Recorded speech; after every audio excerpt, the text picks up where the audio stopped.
Hello, in this video I'm going to show you how to add custom cursor in Chrome.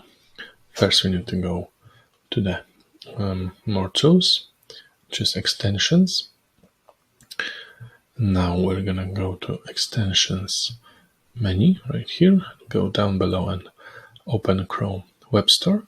And now in the Chrome Web Store you're gonna type custom cursor, press enter. Now the one we want to add is the first one on the list.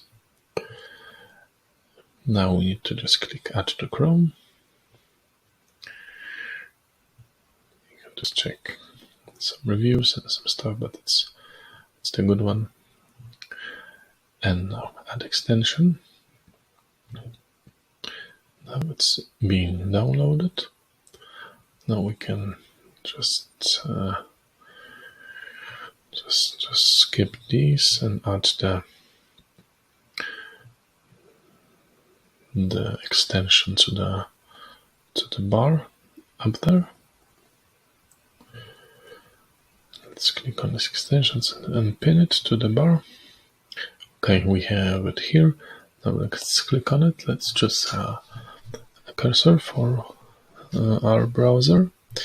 So these are the default ones. If you want to something else, you just need to go to more cursors. Now I choose like a Jack Sparrow one, but let's search for more. Now these are some new cursor packs. We can choose a lot more. Let's choose this Among Us. Click add. Now it is available right up there. We just click it and it's there. That's it. Make sure to like and subscribe. Bye.